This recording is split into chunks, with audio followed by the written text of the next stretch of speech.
Hello everyone, and we begin with new series of lessons from RealFlow, and begin with version 10. This is the last version till this moment. So in this lesson we're going to cover the features of RealFlow, how to use this program for those who don't know anything about it. And the best stuff, we're going to learn how to set up this program for work, what settings do we have here, how to navigate inside of the program, what tools do we have for simulation, etc. So we're going to cover all aspects of this program, the main tools, the main sets, so even those who doesn't know anything about this beautiful liquid simulation program will know how to do the small simulation, the large scale simulation using different setups of particle and other stuff. So let's begin with the new project.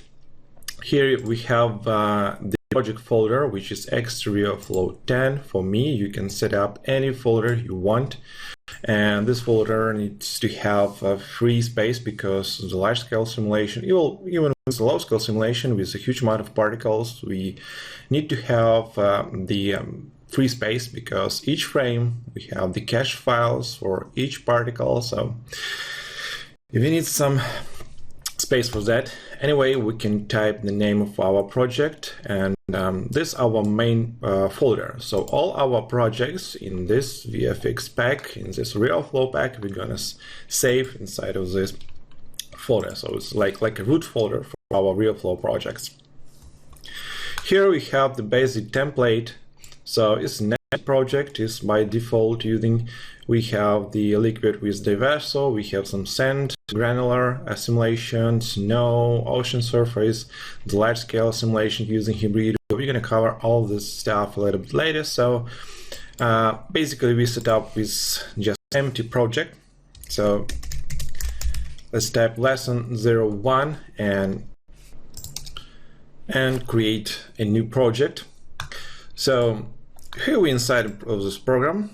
You can see some panels here. We have the tools shelves. We have the main tools for navigation, displaying, caching, and other stuff. Sure, we have the whole menu here. We have a nice message window with all message. We're gonna create some simulations, some errors will be displayed here. Sure, we have the timeline, we have simulate button, we have the node parameters here, and relationship editor. We're gonna cover all this stuff. So let's begin a little bit with the main settings, with main preferences of this program. So let's set up here. In fact, there is many types of different kind of preference. We have the export stuff, we have the preview stuff, and job manager if you want to separate simulation into the different PCs. So the main stuff I want to show you is just a few settings which I made all the time when I set up this program for the first time. All other setups is just by default. Some of those, like a scaling or command line option, I will change for different projects. So I'm not using them by default. Well, those default settings is good for me. So let's begin with the general tab, and here the first thing is scene folder. You can set up here. You can change to default. You can set up all your folders here. So I have the cache X. There is cache for all my programs like 3D Studio Max, Houdini, Nuke, After Effects, and other stuff. So we create the lesson 01, and here you can see that when we open this, it's just an empty. There is nothing, okay, because we can display something.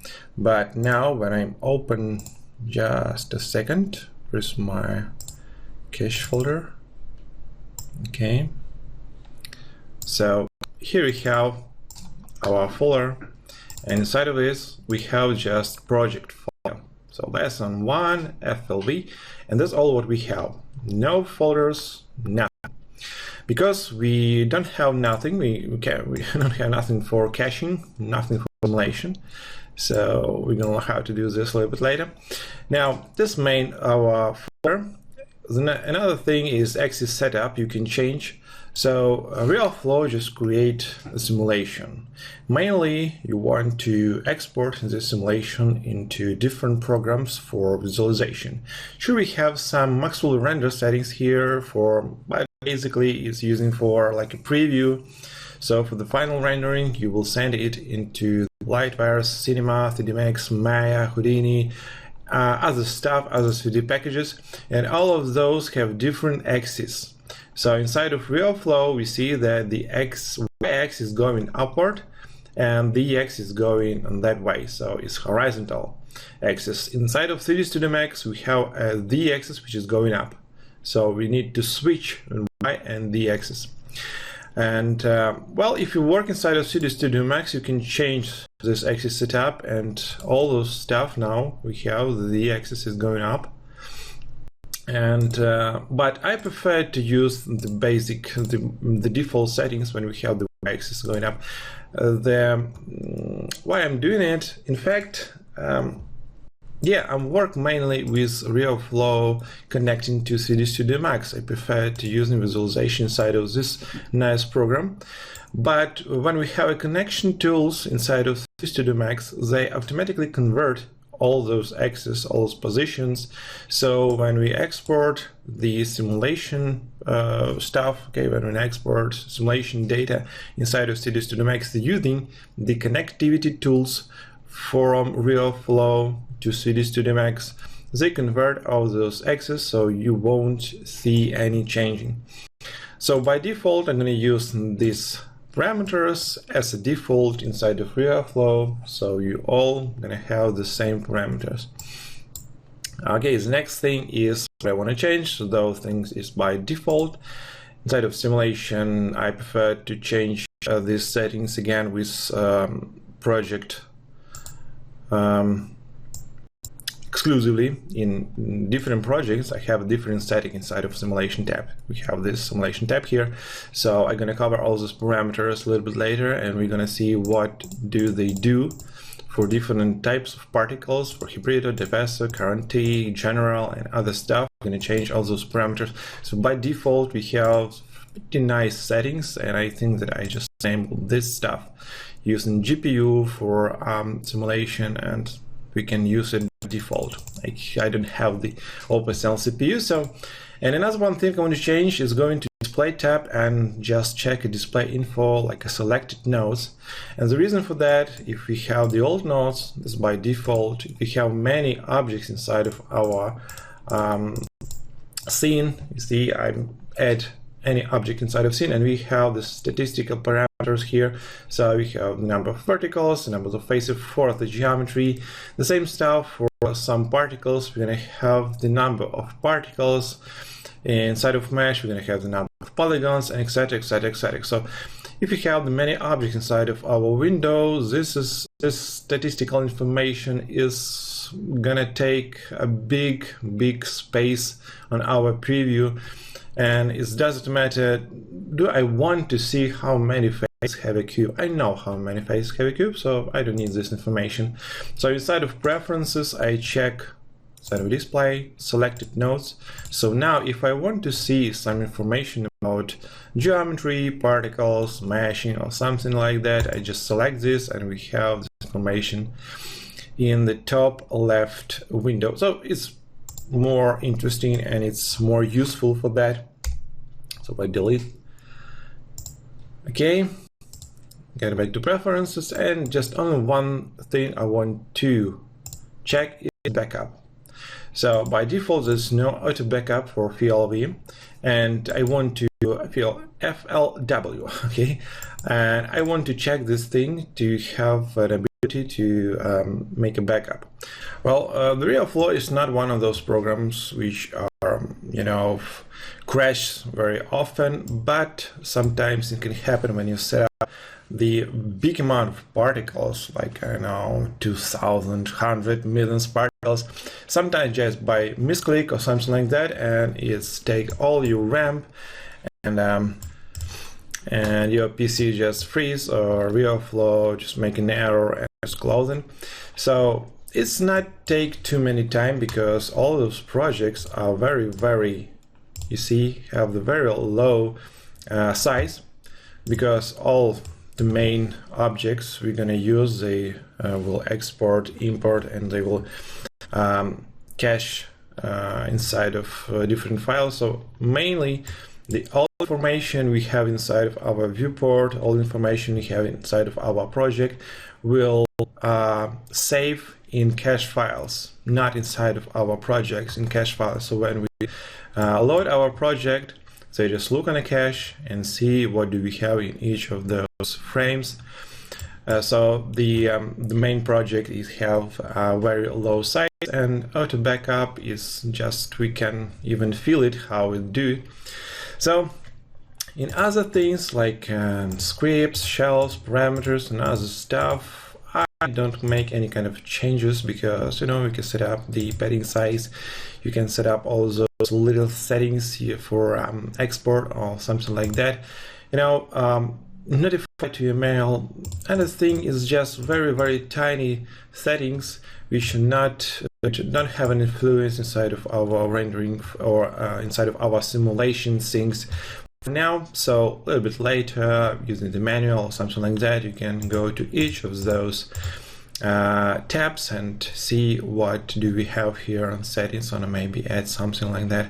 And when you will learn how to simulate many types of things, you can set up maybe command line, something like here by default, maybe use cache or something like that. So anyway, the main setup is thin folder, which you need to have not on disk C or something like that. You need to select the disk or folder which with a big space, with a big free space. So inside of my display selected nodes, and inside of backup just make one checkbox. So that's all thing for the start. And now let's begin with working inside of this program. So you hear those tabs here, and the first three tabs is particles, actually our different particle systems. The first is standard particle, when sometime it was just only one standard particle system inside of RealFlow. It wasn't any kind of device or hybrido, just one simple standard particles. So it's very interesting stuff, and we can use those particles for the small scale simulation. We have many setups, have many different emitters for those. For the bigger ones, we need to have hybrido using the domain simulation, using the domain system. Here we have, we can simulate 10 millions, 20 millions, 100 millions particles, as many as you want and as many as RAM you have on your machine. And we have the diverse of particles using the more powerful setup, using the more powerful domain system, but with the standard particle. So it's like something between the hybrido and standard particles. We have the same emitters, we have the same settings almost, we have the same principle of simulation, but much faster simulation, because we use a domain, we use the GPU acceleration. The standard particle doesn't have those, and some additional advantages. And we will discuss this a little bit more detail in part 3 of our RealFlow pack. So let's begin with the parameters. I'm just at the simple circle emitter, okay, and we have the navigation. It's very simple stuff. You just press the Alt button, and with the left mouse key we have the rotation stuff. We can move our view as we want. With the right mouse button we have the zoom, and with the middle mouse we have the pan. The same stuff with the wheel, the same is the middle mouse button. We can zoom it, and the navigation is very simple. I think that you quickly get used to it. So now about the selecting stuff, we have the select button and the hotkeys for selection. The move button, rotate and scale is very simple. Q, W, E, R. So the first 4 buttons on the top left under the numbers. So for moving, we have those 3 axes. We can move in other directions. The same stuff we can see here inside of position properties of each object. We're gonna use here, or we're gonna add here inside of relationship editor. So we have the node list here, and we have the relationship editor to connect those objects between themselves. By default, actually, I can just delete this for a moment and add it again. When you have the first setup, your real flow, you will have the hub. So each time I add some elements inside of our relationship editor, we can see that those elements will connect it within those hub. So hub is just like a hub, which is connected all elements between themselves. So by default, I deselect this thing. So add a default hub. I uncheck this checkbox. Okay, so I will explain this later. So each time now when I add a new element to my relationship editor, let's say kill volume, they just adding separately, and there's no any kind of connection between themselves or between the hub. And I will explain why I'm do this.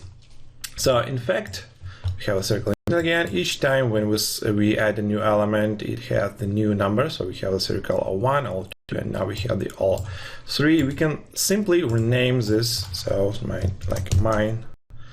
emitter or other thing. And now with the rotation, we can press this button or press just E button inside your keyboard, and we can rotate the stuff. And other stuff, we can see that we have an axis. So we have a local axis by default. Each time I select my, let's say, this emitter, and I press the W button, I have the moving tools to local axis. So when I rotate my emitter, now we see that our y-axis is going not vertical, is going like this direction because I rotate my emitter. So if I want to drag this emitter, let's say horizontal, it's a little bit difficult because I don't have the proper axis now. Okay, I don't have the y-axis, which was horizontal when our emitter doesn't have any kind of rotation. But if I want to move this horizontal, I can choose between the local axis and global. When I press this button, now all our arrows have the global direction. So it doesn't matter what rotation I have for my emitter. When I go into moving, I see that we have the x-axis and it's horizontal. We have the y-axis and it's vertical. So when I want to animate this object, if you want to animate, it's very simple actually. I just drag this object over here, go to frame 0, and inside of my parameter tab, I have all our parameters we use for the moving, rotation, scale, shear, and etc. So to add a key animation to animate this object, I just press this button for position, for rotation, or for scaling. Let's press button for position, and you see that all my parameters for the X, Y, and Z axis now have the pink color, which means that we have the key inside of this frame for this parameter. When I'm drag, let's say, to frame 50 and drag my emitter over here, and I press again this button, I create the new key inside of frame 50. So now we have a movement between the frame 0 and 50 just with simple key animation. In all other frames where we haven't any key, we see that this parameter is pink, but we don't have the fill circle. So we have a presentation that we have an animation inside of this parameter, but we don't have any kind of keys on these frames. On this frame, if you want to do that, say in frame 25, move it up, press again position, and we have moving like this. And if you want to see what is the curve of animation, yeah, we see that it's moving is non-linear. We have the nice smoothing moving of this emitter. So if you want to look on the curve, I just press the right button and select edit curve. Now we can see that there is all settings for my position. So for the axis, I have no any kind of changes. Go to y-axis, we have the nice curve going from the 1 to 2.8 and then going back down to position 1 for the y-axis. The same stuff for the x. If you want to move it, okay, we can select this, press this button, which is fit to view, so all my keys, all my curves will fit to the view. It's very important because sometimes we have the very dramatic animation keys, we have the very dramatic movement, and it's very hard to see all keys.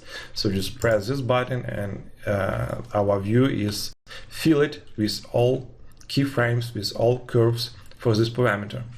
Or we can set up and hold the shift button to select the both axes, and now press this button. Now we can see the both keyframes for the X and Y, and we can manage those points, keyframes. We can just drag it up, down, anything you want.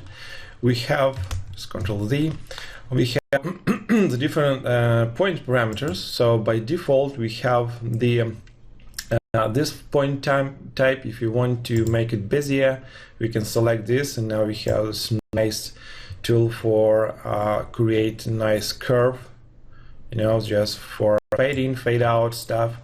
Or we can select this for creating linear type of our animation. So if I select this keyframe, select the linear, you see that we have the straight line and then fading. So it's your choice what type of points you want. It's depending on what animation you want to create here. Something you can add here as an expression in one of additional lessons a little bit later. I'm gonna cover this thing too.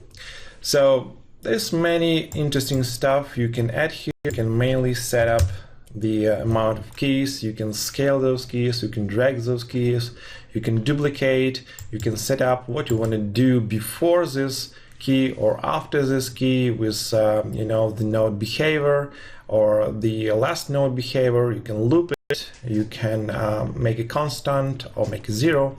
So there's many interesting parameters inside of animation. I don't want to cover all this stuff. You can, I think that you can find it on internet or inside of manual to do that.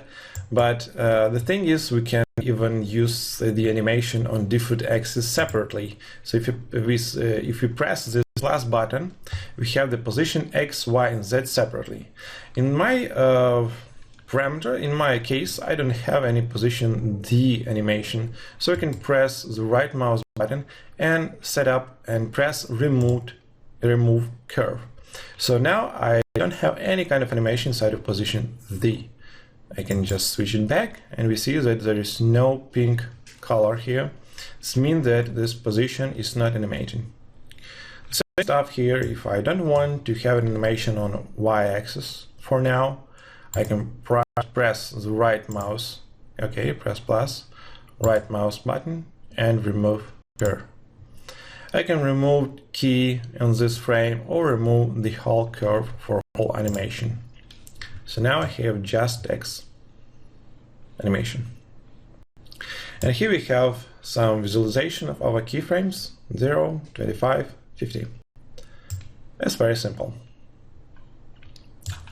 Alright, so each parameter which has this nice circle can be animated. If there is no circle, we can animate this parameter. So we can animate parent 2, we can animate pivot, color, X-form, nodes, and etc. Just for those parameters which have those circles. Well, the main stuff is have those circles, so it's very good that we can animate some meter parameters. We're going to cover all this stuff a little bit later. So we have the different types of the tabs here. In some time in older version of program, we have all parameters inside of one tab. So we need to drag this somewhere down. If we want to change, let's say, the export stuff or displaying something, we need to drag this thing down, and let's see where are those parameters. Now we have the distribution of parameters for the tabs. So many objects it doesn't matter what they do. It's geometry, emitter, or let's say the demons. They have the same tabs. Let's say the node. The node tab is cover, the position, rotation, scale parameters, parenting, color, and other stuff, and they have the same parameter for each object. For the geometry, emitter, gravity, it doesn't matter what we do. They have the same position stuff, they have the same simulation parameters, so it's pretty easy to look on this parameter. Now we have the display tab, which is cover the display parameters. Do we have the icon or we don't have this icon? And other things, we have display parameters here. So we have the separation for different kind of parameters, and it's very easy to find your parameters you want. Just, okay, I want to set up something inside of my emitter, so I just check this emitter tab, and I have all parameters just for emission. There is no display, no export, no node, just all what is with have a deal with an emission. The same thing for the geometry.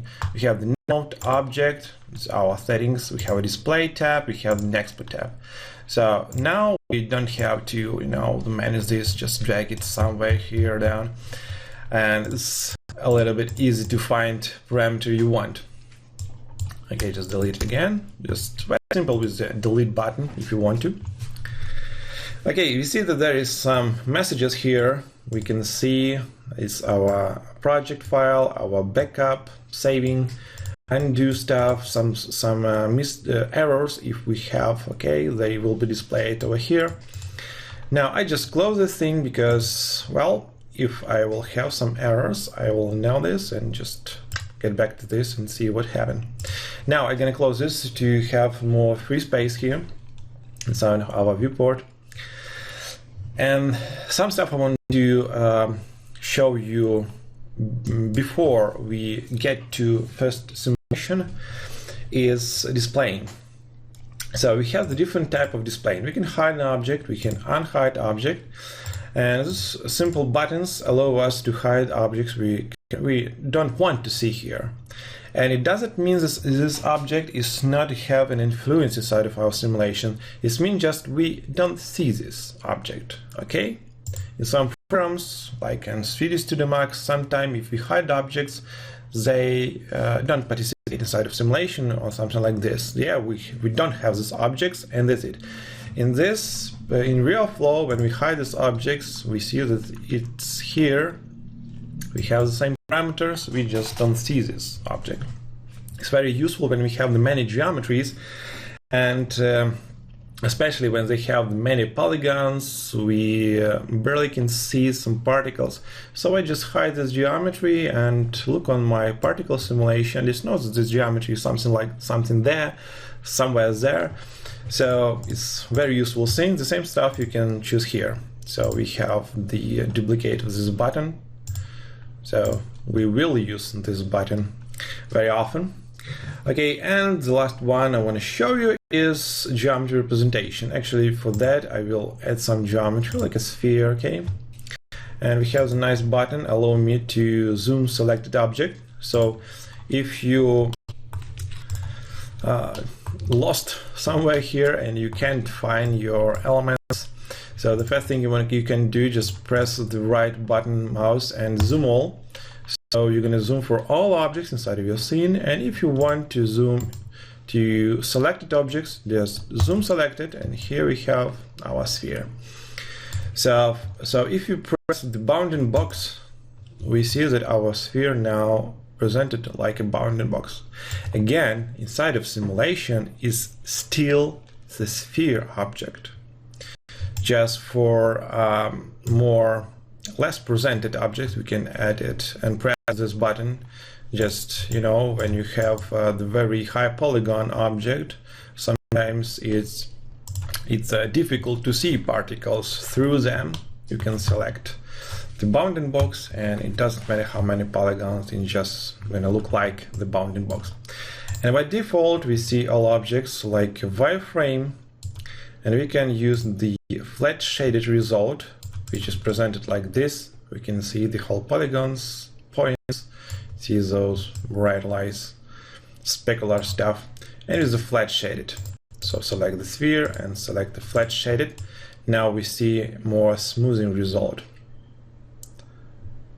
Okay, and we can select all those modes separately for each object. So now my emitter, well, actually my emitter is not a geometry object, so by default it's selected like wireframe, so it doesn't make any changes with the flat shaded or smooth shaded, but we can select the bounding box and we see that this emitter is still look like our emitter, so it doesn't have any kind of influence to our emitter or something like that. So mainly we're going to use this for the geometries.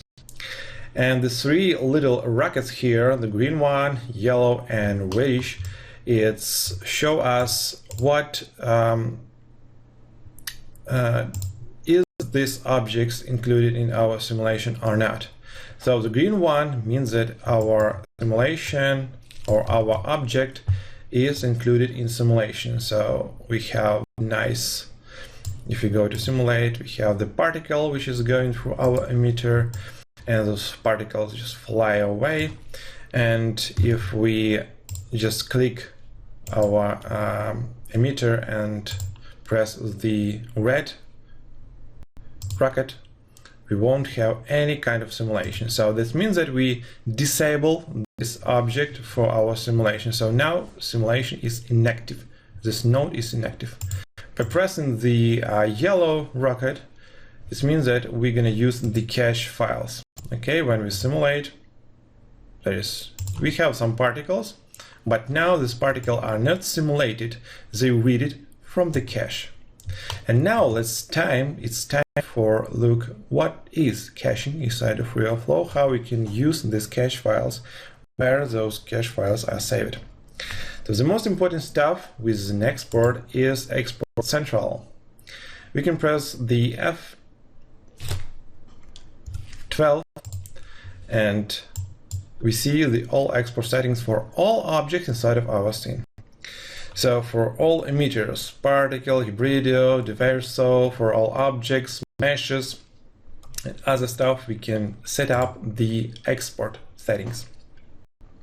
So now we have our emitter, so actually my emitter, not our, and we have the particle cache bin. And if you look on the folder, we have the particle folder inside of our scene there. Let's back to our lesson or one folder. As now we see there is an interesting hierarchy of the folders. We have the backup files, which is 0, 1, and it will be 2, I guess, here sometime. And now we have the preview folder, we have the particle folder, objects. Well, mostly those folders are empty. We don't have any kind of meshes, initial state, or other stuff. But this is default folder, which are created when we begin with the simulation. So till I press the simulation button, there is no any kind of folder, just our project. Because we don't have any cache files. We have nothing to cache. But when I press the simulation button, you saw that there is created some particles, and program is save those particles inside of particles folder. Okay, now we have my emitter, and there is 24, 25, 26. We have till frame 59. We have all those simulations cached inside of our bin file. So if we even disable our element from our simulation, the cache file is there. We look on this, still have those cache files. And inside of our expect central, we can set up what format you will use for the caching. By default, it's a bin. You can very simple export the stuff inside of, let's say, CD Studio Max or Maya using connectivity tools from RealFlow, or you can set up like a PRT format if you want to use this format for the rendering with Cricut inside of any 3D program you want to use for that. So if you want to select the PRT format, it will cached with the PRT format too. So we can select two formats, and now if I make a reset for all those stuff, I have this emitter here. I just want to check this button that our emitter is active and simulate this button. Okay, it's going here and other direction. Now we have some simulation, and if you look on our folder, we have the two different formats. The first one is bin file, the another one is PRT file. And now we can export both of them. But if you want to see this simulation inside of viewport, you need to leave particle cache bin checked. If you uncheck this stuff and click done, okay, I just delete all this cache from here, just press the delete button, and now get back here and press reset. Okay, delete this sphere for a moment, make simulation, and stop the simulation. Okay, when I'm back here, we see that this yellow line is telling us that we have cache here. Yeah, we have the cache from frame 0 till frame 44. If you want to know, which frame is the last for this cache, we can press this button, which is go to last cached frame. Actually, it's frame 45. But we don't see any kind of particles. We see that particle is 0, but when we look on our folder, we have the PRT format till frame 45, and this file is not empty. We have some information. So actually we have the particles, and actually we saw those particles during this simulation. Why we can see them here? The main thing is, if we go to Export Central, again it's F12, if we won't check this particle cache as a bin format, we don't have the ability see those particles in a viewport. So to visualize those particles inside a viewport, we need to have the bin cache file. It not take those particles from the PRT cache, it takes for the bin format. So anyway, if you want to cache your particles inside of PRT format and you want to see those particles inside of your viewport, inside of RealFlow, you need to have both formats enabled. And you can see, Alembic, if you want to use Alembic caching or other stuff, you can set up here. And actually, you can even rename your emitter or rename your file cache. Sometimes when you have cache done, you have your simulation done, and you like the simulation, but you can tweak some parameters, you can make a little bit better, but I don't want to lose the simulation. Okay, so I create a simulation again. And say I want to save the simulation. I like it. I very like the simulation, but I can tweak it a little bit, maybe with moving, maybe something with those parameters. I don't want to lose the simulation. Okay, I spent many time for this, so I can go to Export Central and let's rename my cache file. So I go to my emitter and say like emitter 02, and now when I reset and make a new one simulation, all this simulation is cached in new cache sequence. Now it called my emitter 01. And when you make a new simulation and I see, well, it's not bad, but I prefer that old one simulation. Okay, I don't like this. I want a simulation which I created the first time. So it's very simple. I make a reset, set yes, again F12, and I get back to my emitter, my first simulation. Okay, just twice press the left mouse button, go to my old simulation, my emitter, click done. Okay, now where is my simulation? Where is my cache? I just press this button, which is update my timeline cache, updating. And now when I looked on this simulation, it's take all those files from the first one simulation. Yeah, so it's take those files for this simulation, the older one. So we can switch between those different names, between all different simulation version here.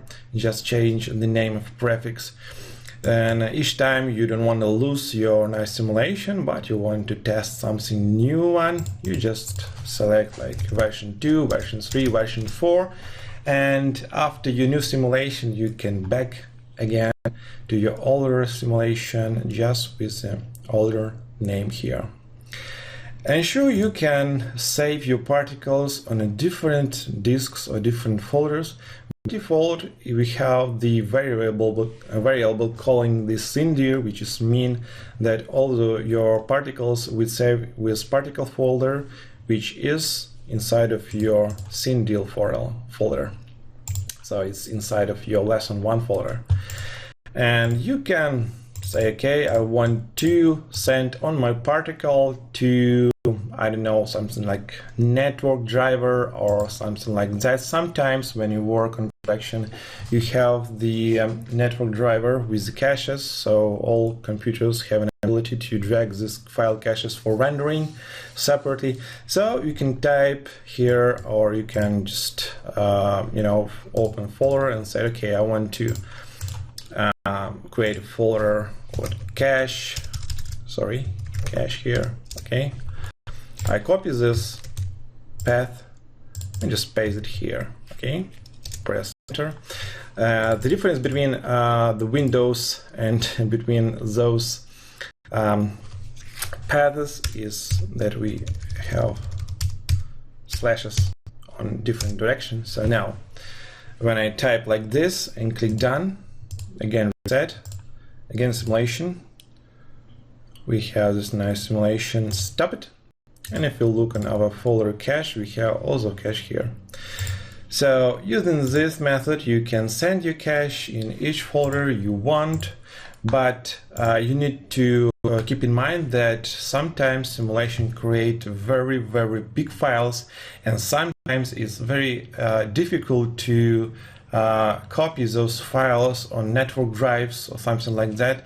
So sometimes I create cache on the local drive when I create simulation, and then when I need to render this simulation results, let's say I create the big amount of meshes, okay, and I want to render those meshes separately on different machines. One machine is rendered from frame 0 to frame 10, another from frame 11 till frame 20 or something like that. So then I manually copy this cache from the local folder to net folder, have the ability have an access for all computers on the network. So it's a little bit better to save your files inside of a local machine, because there's no network loads. You will able to write the cache files pretty fast. All right, get back to and check this stuff. Just copy this default things, paste it here for the particles, click done, and I want to clean all those folders. Okay, delete all cache files. Be very careful with this deleting, just in my study opinion, but it's very offensive if you're gonna lose all your simulation data you created a few days, let's see. So be careful with deleting of your cache files. So just when you have project done, you can delete it. All right, so now let's talk a little bit about just to delete this animation, because don't like it. So I remove curve, go to my local key and just add my emitters here. I want to add another one object, let's say a sphere. I want to have an interaction with this object. So by default, again, if I don't have any kind of hub, okay, there is no connection between them. If you have this checkbox, you can see you have a hub and you have all objects connected to this hub. Now when you're simulating, you see that those particles are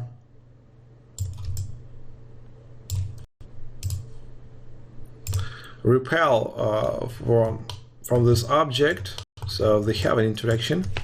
I want to disable this grid just with the G button. I can disable the grid. So, but when I if I don't have any kind of hubs, okay, so with the simulation, we see that those particles don't have any interaction between the sphere and the particles. So, okay, I want to show you a few hotkeys. Simulation is the A hotkey, okay? So we press the A, simulation continues, we press the A again, simulation stops. If you want to reset our simulation, we press Ctrl A, and it's ask all the data will be reset. Are you sure? And yes, I'm sure. So you can manage with those two buttons, simulate and reset, or you can use the hotkeys A and Ctrl A. So sometimes I'm gonna use these hotkeys, so you need to know what is the hotkeys here.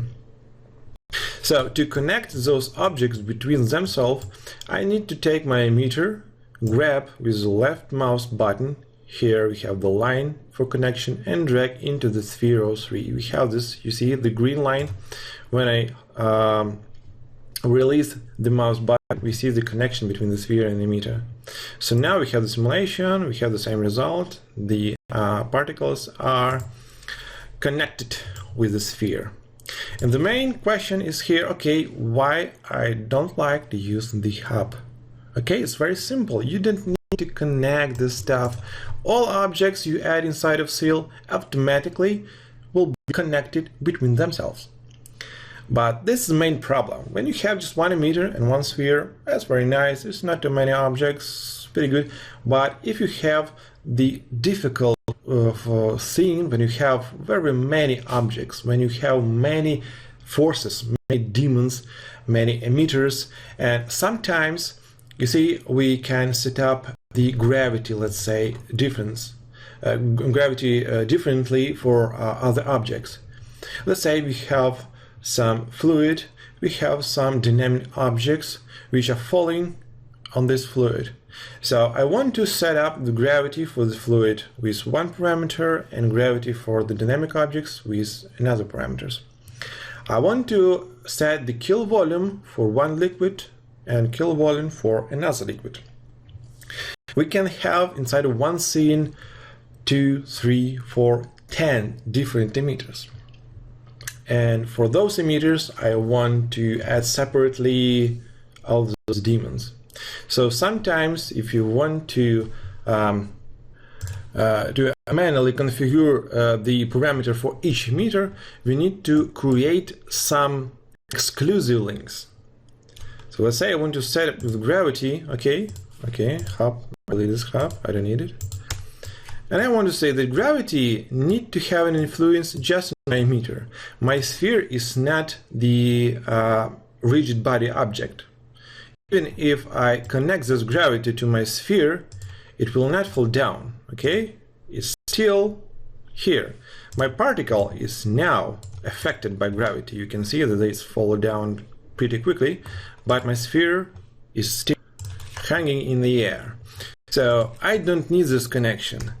And when I have the hub with all those connections between themselves, the most of those connections are unuseful. So I don't need to connect gravity with the sphere. I need to connect gravity with the emitter and the sphere with the emitter. If I have the wind, the same thing, I want to connect my wind just to my emitter. And if I have the few different particles, let's say a few different emitters, I want to take Ctrl D and duplicate the gravity. I want to select my first gravity with the default settings, let's say 9.8 for my emitter 1. And for another emitter, I want to connect another gravity, let's say with 6.5 strengths. So now I have two different gravities, and this gravity have an influence on this emitter, and this gravity on this emitter. Let's say on the square emitter, I did want to sphere have an influence to my square emitter. Or wind need to have an influence on the square one, and I want to have an influence on my emitter 1. So in this particular cases, I have the exclusive links between the emitter and objects and demons, and it's a little bit difficult when you have the hub. You need to know, okay, if I want to connect the sphere and my emitter, I need to create two hubs. For one hub, I need to connect gravity, emitter, and sphere. Okay, let's say here. And for another hub, I need to create connection like this. Okay, so now those three objects connecting between themselves, and those objects connected between themselves. All right, but if I want to connect the square emitter with my emitter, okay, what I need to do? I need to connect those hubs between themselves, okay? But it's more simpler to have those exclusive connections. And let's delete the spheres. Another thing I want to show you, we have the direction of those connections. So in this case, if I make a reset and create simulation, we see that we have two liquid emitters. If I want to look from the front side, actually I can tackle it a bit with the hotkeys from the ortho view. If you press one button, we have the top view. If you press button number 2, okay, we have the front view. 3, we have the side view, and 4, we have the perspective view, as we used till this.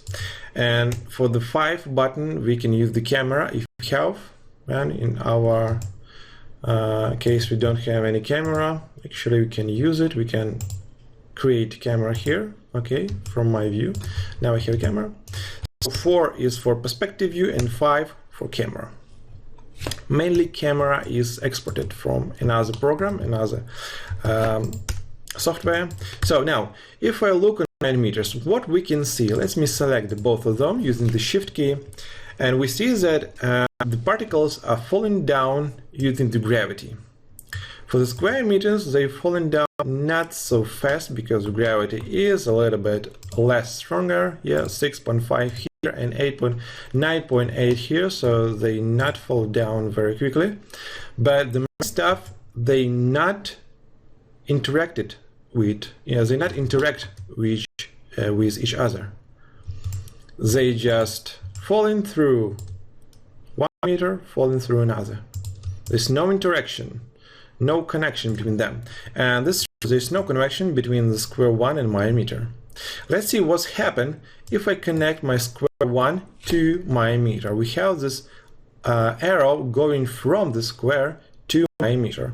Let's reset and press simulate button. Now we see the interesting stuff. If we look on our emitter square for my emitter, we have the interaction. We see that these particles of emitter my emitter are interacted with the square emitter and repel it, actually. But particles of square emitter just falling down without any kind of influence from this emitter. They're just falling down like those particles are not here. The main stuff is we have the one side connection. So this arrow from the square emitter to my emitter is telling us that our square emitter's particle have influence to my emitter particle, but my emitter particle don't have any kind of influence to the square emitter, like there's no any kind of particles, because we have the one side connection. But if I take my emitter and connect with the square emitter, we have the two-side connection. Now we have the arrow going from the square to my emitter and the arrow going from my emitter to the square emitter. Now when I reset our simulation and play it again, we see that both particles, both emitters are interacted. So now they connected. One emitter have influence to another, and that emitter has influence to my emitter. But with the same stuff, we have the gravity connected separately For this emitter we have one gravity, for this emitter we have another gravity. So to my opinion, this method using without any kind of hub, I don't like this hub. I prefer to use those connections between each object I add to my thing.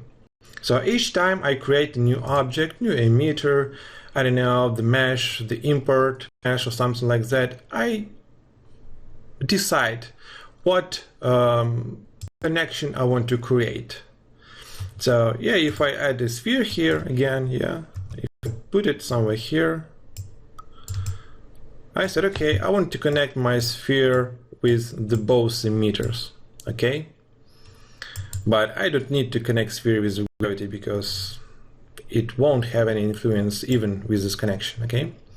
Sometimes it's more useful if we have many objects the same type. So if we have, sphere, cube, cylinder, base, or etc., we have many objects, okay, we can use this stuff. I just select those connection, press delete button, so I delete those connection. So I can use the hub on this case. So I add a hub, connect all of those objects to my hub, okay, and then connect the hub to my emitters. So to prevent the big amount of those lines, so if I want to connect each of this object to both emitters, it's gonna look like this, yes? There's a huge amount of lines going through from each object to all emitters. That's a big amount of lines, I don't like it, okay? So I'm gonna delete those, connect all those 5 objects to one hub, and then connect the hub to the both emitters. So sometimes this thing looks a little bit better, yeah, than without hub. But even with this, we can use the group. So all those objects I can send to one group. Inside of node list, I just press the right mouse button and select group. Now all those geometries which I select, oh sorry, I forget about ways, I will add it here. I have a group, okay, here we have a group. I can rename it. Name is like my geo nodes. All right, and now I can connect this group to emitters. This means that all objects inside of this group will be connected to all those emitters. So sometimes it's a little bit better because, if we have tens objects different, I know thousands of objects, it's not very good when we have, 1,000 lines going from those objects to one hub. It's more now look like Spider-Man, like a spider web. So it's better to work with the group. Anyway, you can double click to group node and see what objects are inside of this group. Okay. It's not just better representation of all objects inside of group, it's scan settings, so you can set up the position for all objects inside of one parameter. So if you want to drag this group, I drag all objects inside this group. And that's a little bit better. I forget my vase, so if I want to add a vase inside of my GeoNode group, I just drag it and put inside of this folder. You see it's like a folder. And now I have a vase inside of this group too.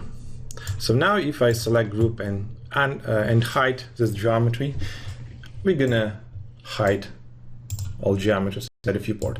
But again, it doesn't mean that there is no interaction between them. So it's still, if you have simulation, those particles will have an interaction with those geometries. We see it, but we just can see some geometries. So sometimes it's a little bit better to hide geometry elements to better looking the liquid particles. Okay, like here. So that's how our relationship editor works. You can connect objects between themselves. You can select The global links using the hub. Yes, you can connect all objects between themselves in the hub object. You can connect separately, so I can create exclusively links. And in my opinion, again, this method is a little bit easy to understanding. You can better see what objects connected between themselves, what forces are connected to objects, which gravity is connected to square meter, what gravity connect to millimeter, and etc. So what I want to say again for this start lesson, well, another thing I want to show you is our timeline. By default, we have the timeline from 0 to 200. You can very easily manage this timeline. You can set up the duration here, set up 100, and then you can see that our timeline just from 0 to 100. Mainly, we use simulation begin on the frame 0, but I'm gonna show you how we can manage this if we have, let's say, simulation beginning from frame 75 or I don't know, frame 50, let's say. So we can manage this. We're going to talk about the command line and options of our simulation in next lesson. We're going to cover this stuff. So that's it. What I wanted to tell you about the real flow with an interface and with the manipulation with our object. So let's go further and let's go to our standard particles.